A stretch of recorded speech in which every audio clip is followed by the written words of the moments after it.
Forward.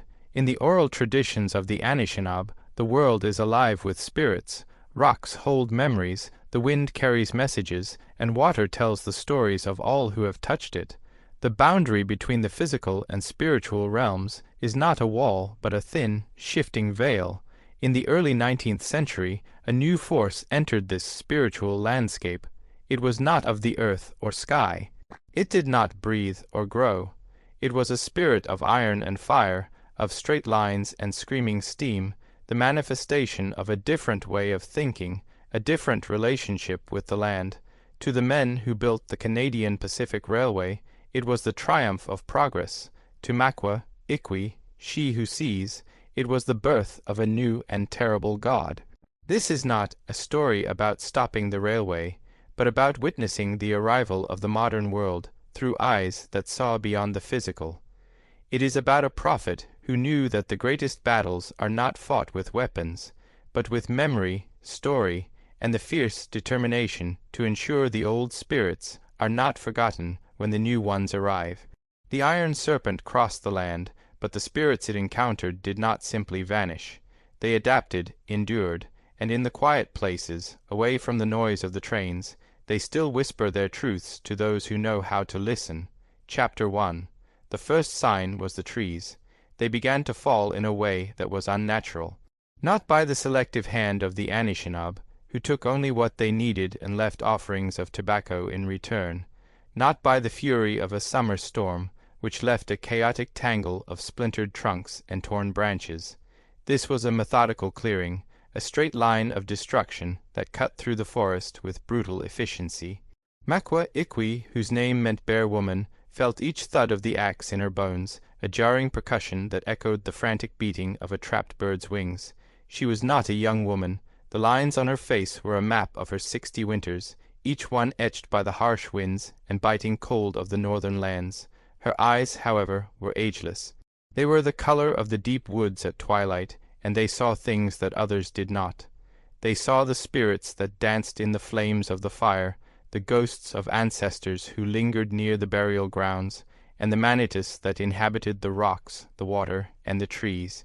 It was this second sight that had marked her since childhood, setting her apart, making her a source of both reverence and fear. From the ridge overlooking the valley, she watched the men with their pale skin and their strange clothes. They swarmed over the land like ants, their voices a harsh, guttural noise that grated on the ears. They swung their axes with a relentless rhythm, and the ancient pines and proud birch trees fell before them. They were building something, a path for a beast she could not yet see, but could feel in the trembling of the earth, a beast of iron and steam. Her grandson, a boy of 12 summers named Anishinaabe, stood beside her. His name meant thunder, but he was a quiet boy with his grandmother's watchful eyes. "What are they doing, Nukamis?" he asked, his voice a whisper in the vastness of the landscape. "They are making a road for a new spirit," Makwa-ikwe replied, her voice low and sombre. "A spirit that does not know the ways of the land. A spirit that will not ask for permission, but will take what it wants." That night she dreamed. She dreamed of a long, black serpent, its body made of iron, its breath a plume of black smoke. It moved with a terrible speed, its single, bright eye cutting through the darkness. It did not follow the contours of the land, the gentle curves of the rivers and the hills. It sliced through them, a scar on the face of the earth. The sound it made was a scream, a roar of metal on metal that drowned out the whisper of the wind and the songs of the night birds. The serpent was devouring the land, swallowing the trees, the rocks, the very spirit of the place, and on its back it carried the pale, skinned men, their faces grim and determined, their eyes fixed on the horizon, on a future that had no room for the Anishinaabe, no room for the spirits of the land. She awoke with a gasp, her heart pounding. The scent of pine and damp earth in her wigwam was a comfort, but it could not erase the acrid smell of coal smoke from her dream. She knew then what the men were building. She had seen the iron horse in the trading posts to the south, had heard the stories of its power, but to see it in her own land, to feel its coming as a violation, was a different matter.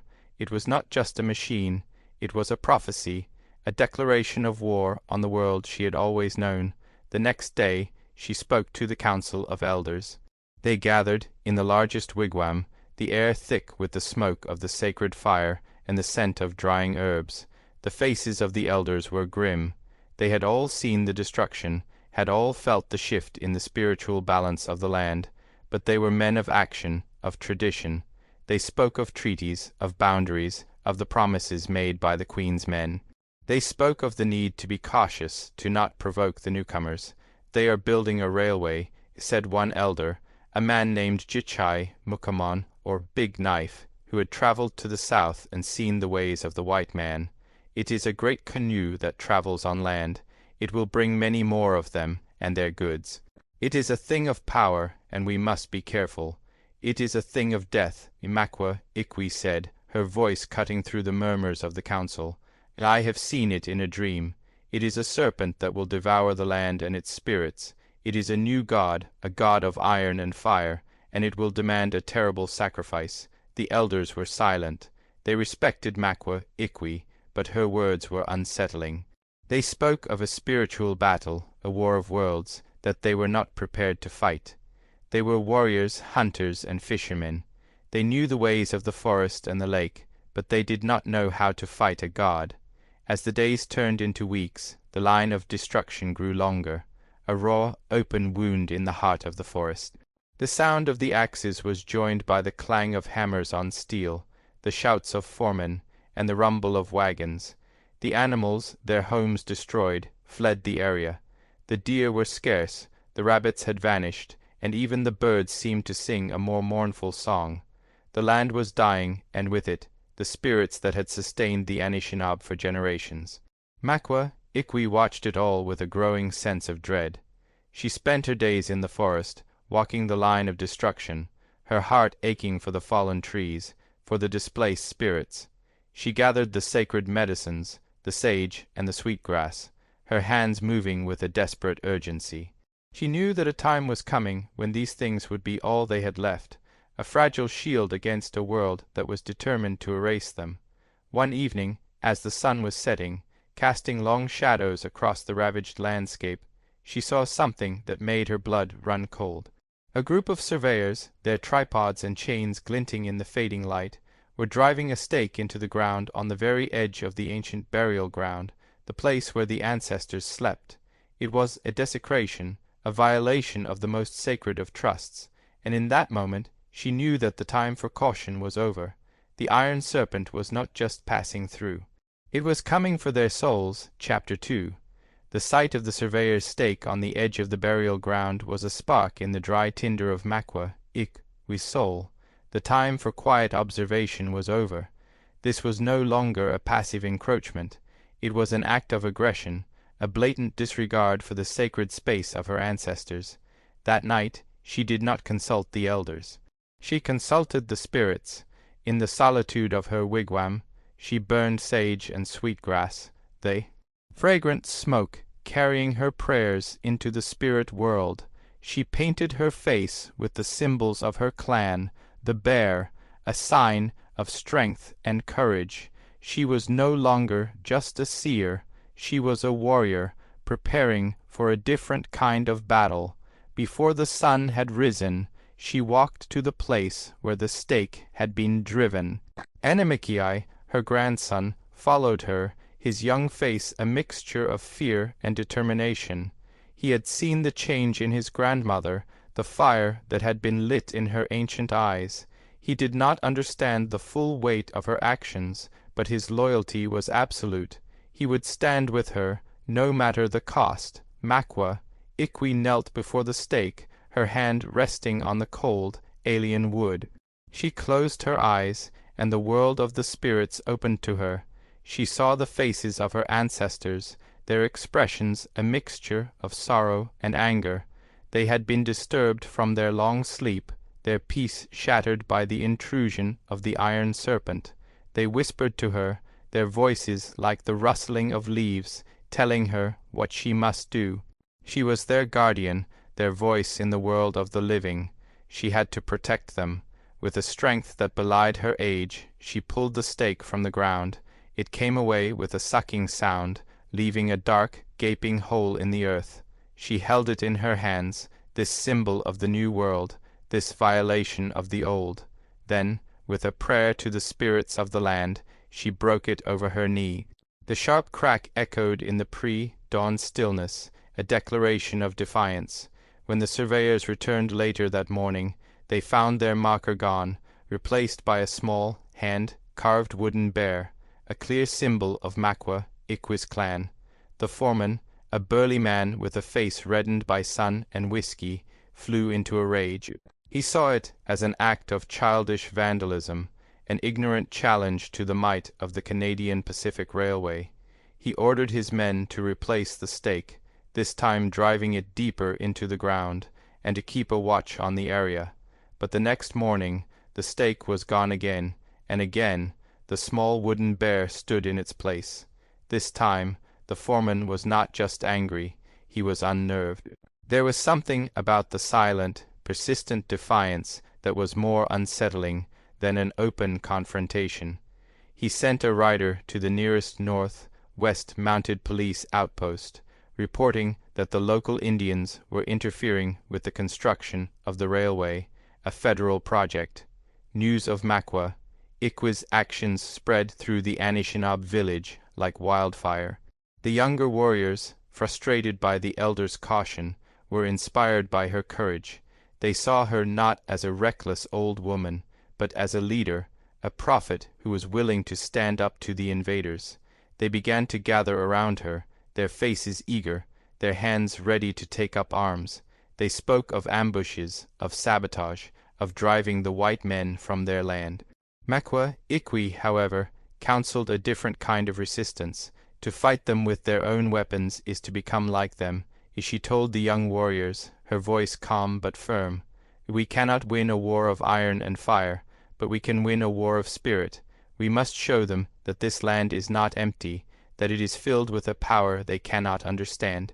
We must remind them that there are some things that cannot be bought or sold, some things that cannot be broken, and so began a silent, spiritual war.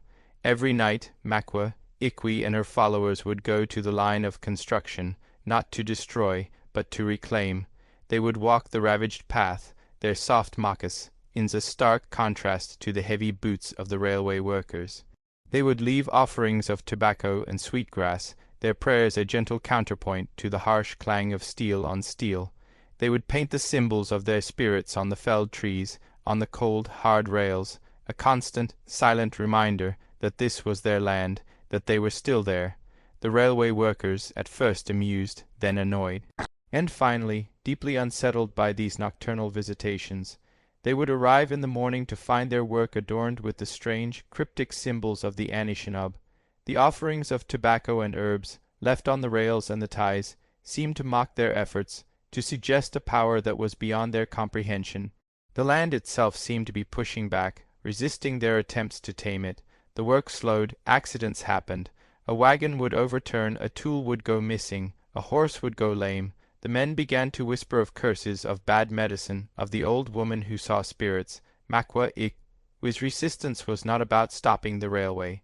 She knew with a prophet's certainty that the iron serpent would not be denied. Her war was for the soul of her people. It was a fight to preserve their connection to the land, to the spirits, to the ancestors. It was a fight to ensure that even as the new world arrived, the old world would not be forgotten. And in the quiet spiritual battle she waged, she was not just a prophet. She was a beacon, a symbol of a people's unbreakable will to survive. Chapter 3. The arrival of the North-West Mounted Police was a new and ominous development. They rode into the valley on a crisp autumn morning, their scarlet tunics a jarring slash of color against the muted greens and browns of the forest. There were 4 of them, led by a stern-faced corporal named Harrison. He was a man of the law, a man who believed in order and the unquestionable authority of the crown. He saw the world in black and white, and he had no patience for the gray areas of culture, tradition, and belief that defined the Anishinaabe world. Corporal Harrison rode directly to the Anishinaabe village, his men following close behind. He did not ask for a council with the elders, he demanded one. He strode into the center of the village, his boots crunching on the sacred ground, his hand resting on the butt of his revolver. The message was clear. He was not here to negotiate. He was here to command. The elders gathered, their faces impassive masks that concealed their alarm. Tuchai Mukamon, who had some knowledge of the white man's language, acted as the interpreter. Corporal Harrison's words were blunt and uncompromising. "The Canadian Pacific Railway is the will of the government," he declared, his voice ringing with authority. "It is a symbol of progress, and it will not be stopped. Any interference with its construction is a crime against the Crown. This campaign of harassment and intimidation will end now." He then turned his attention to Makwa-ikwe, who stood at the edge of the crowd, her grandson Anishinaabe at her side. "I have been told that an old woman is the leader of this resistance," he said, his voice dripping with contempt. "An old woman who fills the heads of your young men with foolish and dangerous ideas. Let me be clear. If there is any more trouble, any more interference, I will hold her personally responsible, and the justice of the Crown will be swift and severe." The corporal's threat hung in the air, heavy and suffocating. The elders, who had always preached caution, now found themselves in an impossible position. To defy the mounted police would be to invite a violent crackdown, a conflict they could not hope to win. But to submit, to abandon their sacred sites and their spiritual resistance, would be to betray their ancestors and their way of life. The council was divided, their discussions filled with a new sense of urgency and fear. Makwa-ikwe, however, remained unmoved. The corporal's threats were the predictable response of a world that understood only force. She knew that her battle was not with this man, or even with the railway. It was with the spirit of the age, a spirit of relentless, unthinking progress that was blind to the sacredness of the land. She did not speak in the council. Her response would not be in words, but in actions. That night, under the cold light of a full moon, she walked alone to the railway line. She did not bring her followers. This was a task for her alone, a direct confrontation between her spirit and the spirit of the iron serpent. She carried with her a bundle of sacred herbs and a small, intricately carved flute, an instrument that had been passed down through generations of her family, an instrument used to speak to the spirits of the forest. She sat on the cold steel of the rails, the metal a stark and alien presence in the heart of the woods. She lit the herbs, the fragrant smoke curling up into the night air, a fragile offering to the spirits of the place. Then she began to play. The notes of the flute were soft and mournful, a lament for the fallen trees, for the displaced animals, for the desecrated graves of her ancestors. The music drifted through the forest, a song of sorrow and defiance, a sound that was both deeply human and profoundly spiritual. The men guarding the railway line heard the music. It was a sound unlike any they had ever heard before, a sound that seemed to come from the very heart of the wilderness. It was not a threat, not a war cry, but it was more unnerving than either. It was a sound that spoke of a world they did not understand, a world that they were destroying without a second thought. They huddled closer to their fires, their rifles held a little tighter, their bravado shaken by the solitary, ghostly music that filled the night. Corporal Harrison, camped a short distance away, heard it too. He was a man of action, a man of law, but he was not immune to the primal power of the music. It was a sound that seemed to mock his authority, to challenge his world view. He had come to impose order, to silence the resistance, but how could he silence a song? How could he arrest a spirit? He lay awake for a long time, the mournful notes of the flute echoing in his ears, a seed of doubt planted in his rigid, unyielding soul. Makwa-ikwe played until the first hint of dawn appeared in the eastern sky. She had made her stand. She had not used force, had not uttered a single threat. She had simply reminded the newcomers that they were not in an empty land, that they were trespassers in a world that was ancient, sacred, and alive. The iron serpent would continue its relentless advance, but it would not travel through a silent, conquered wilderness. It would travel through a land that was still singing its song, a song of resistance, a song of survival. Chapter 4. The night of the flute music marked a turning point. Corporal Harrison, a man accustomed to clear, cut confrontations and tangible enemies, found himself adrift in a sea of uncertainty. He had come to quell a rebellion, but was met with a song. He had expected defiance, but was faced with a quiet, unyielding spiritual presence. His report to his superiors was a study in frustration. "The natives are not openly hostile," he wrote, his pen scratching angrily across the paper. "They do not engage in violence or sabotage. Instead, they engage in a campaign of what I can only describe as psychological warfare. They leave their pagan symbols on our equipment. They conduct their rituals at the construction site. And their medicine woman, this prophet, fills the night with a music that is deeply unsettling to my men. It is a strange and unnerving situation, and I am finding it difficult to maintain morale. The railway workers, a rough and pragmatic lot, were even more affected. They were men of sweat and toil, men who understood the world in terms of physical effort and tangible reward. The spiritual resistance of the Anishinaabe was something they were completely unequipped to handle. The constant presence of the native symbols, the scent of strange herbs, the ghostly music that haunted their nights, it all began to take a toll. They became jumpy, irritable, prone to seeing shadows in the trees and hearing whispers in the wind.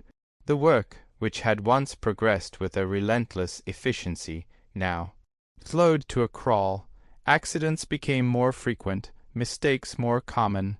The iron serpent, it seemed, was being tamed not by force, but by a power that was as old as the land itself. In the Anishinaabe village, Makwa-ikwe's stature grew. The elders, who had once viewed her as a dangerous radical, now saw the wisdom of her approach. She had managed to slow the advance of the railway without spilling a single drop of blood. She had shown them that there was more than one way to fight a war. The young warriors, who had once been so eager for a violent confrontation, now came to her for guidance. They put away their weapons and took up the tools of their ancestors, the carving knives, the drums, the sacred pipes. They became the guardians of the land, the keepers of the old ways, their resistance a testament to the enduring power of their culture. One day, Corporal Harrison, driven by a mixture of frustration and a grudging respect for his adversary, decided to confront Makwa-ikwe directly. He found her not in the village, but in the heart of the ravaged forest, sitting among the stumps of the fallen trees, her grandson Anishinaabe by her side. She was not chanting or performing a ritual. She was simply sitting in silence, her eyes closed, her face a mask of profound sorrow. It was a sight that momentarily disarmed the corporal. He had come expecting a confrontation, a battle of wills, but was met with a quiet, dignified grief. "Woman," he began, his voice harsher than he had intended, "this has to stop. You are interfering with the progress of this nation. You are filling my men's heads with nonsense and fear. You are breaking the law." Makwa-ikwe opened her eyes. They were not filled with the fire of defiance, but with a deep, ancient sadness. "Your law," she said, her voice soft but clear, "is not the only law. There is an older law, a law that is written in the land, in the sky, in the hearts of all living things. It is a law that your iron serpent is breaking with every tree it fells, with every rock it blasts, with every inch of ground it devours. I am not the one who is breaking the law. You are." She then looked at him, her gaze piercing, seeing not just the uniform and the authority, but the man beneath. "You speak of progress," she continued, "but what is the price of this progress?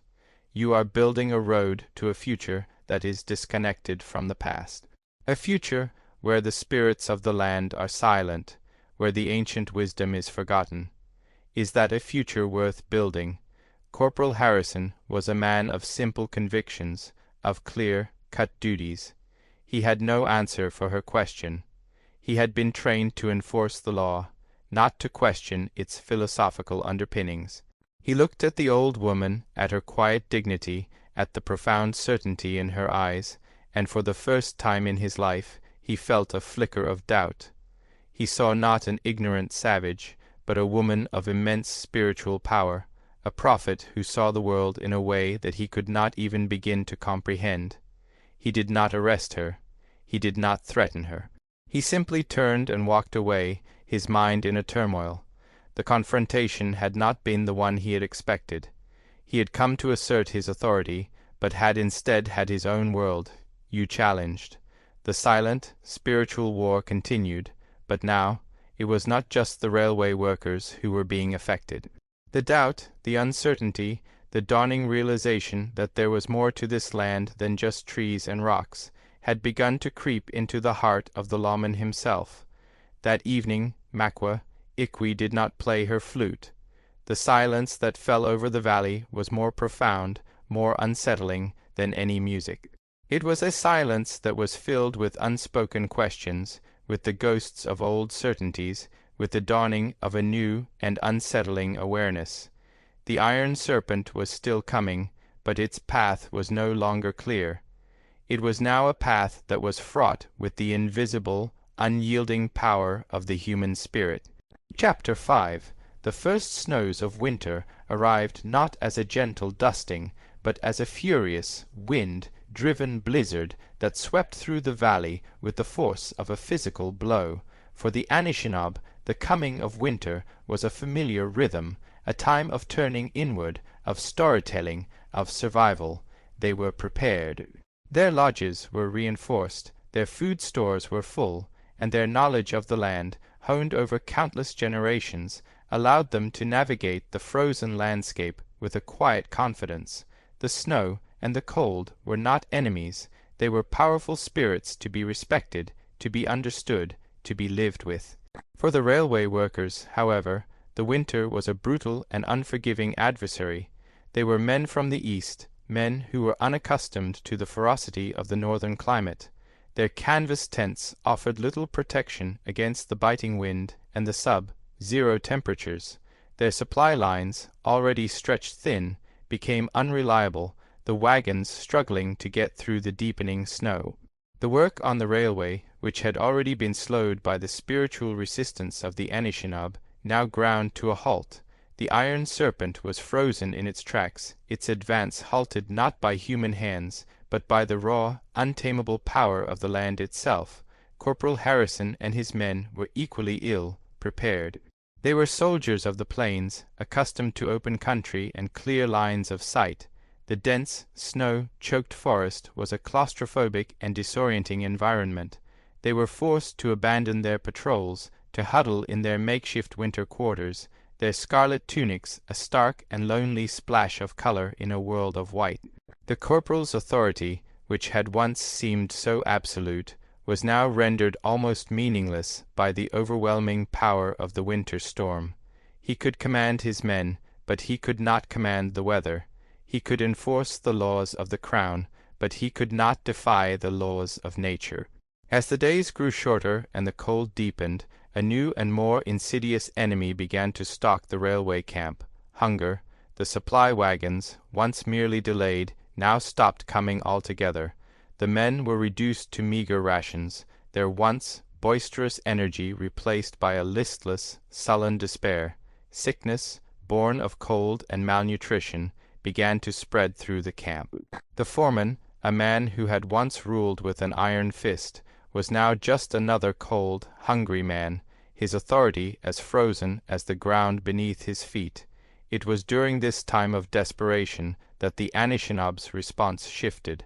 Makwa-ikwe, who had seen the suffering in her visions, knew that the spirits of the land did not demand cruelty. The railway was an enemy, a violation, but the men who served it were just men cold, hungry, and far from their homes.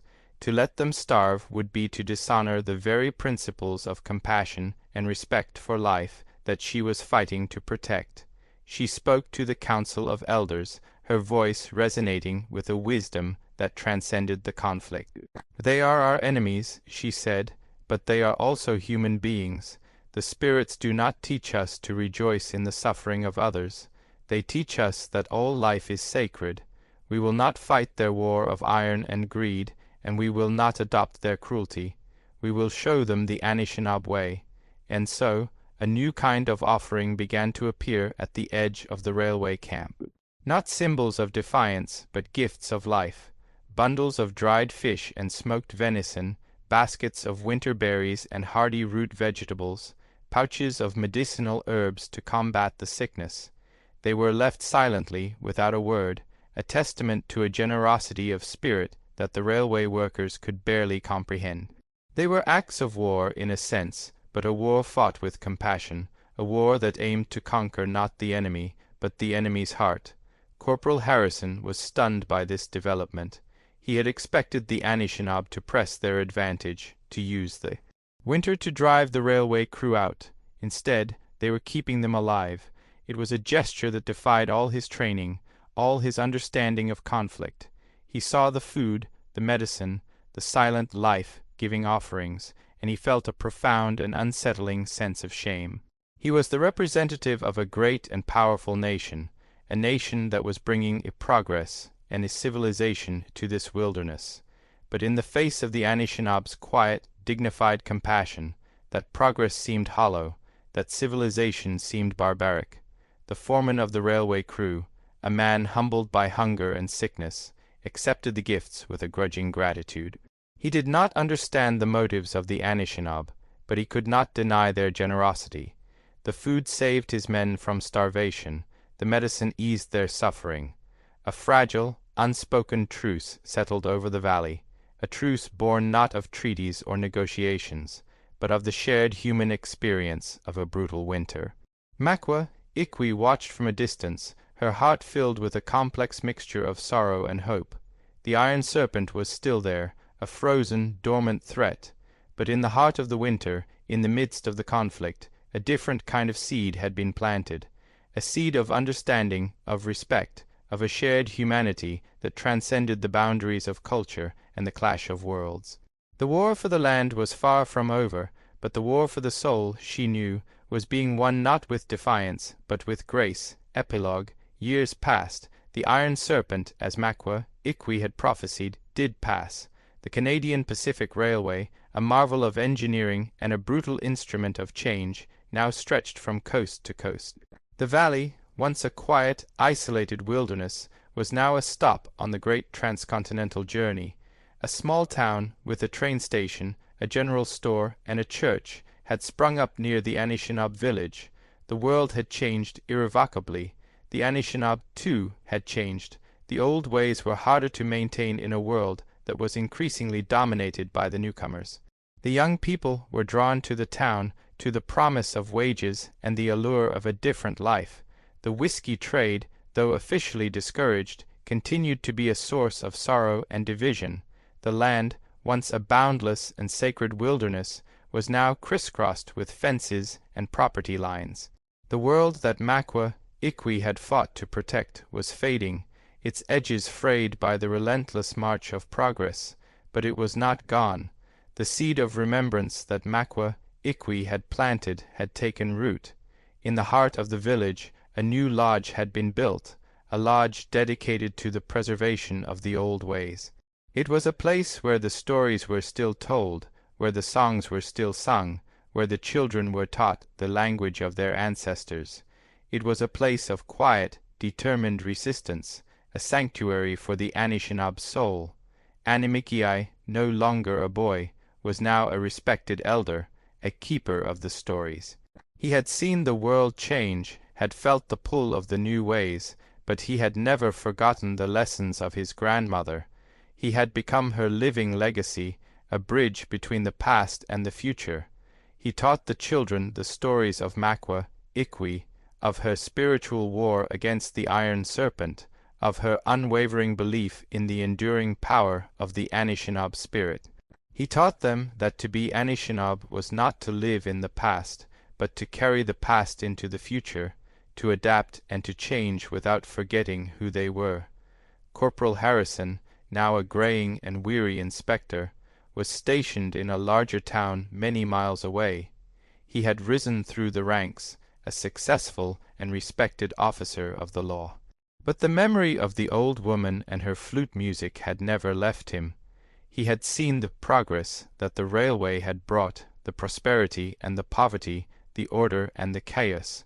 He had come to understand that the world was not as black and white as he had once believed. He had learned that there were some things that could not be policed, some laws that could not be enforced, some victories that were indistinguishable from defeats. He never spoke of his time in the valley, but the experience had carved a space of quiet humility in his soul.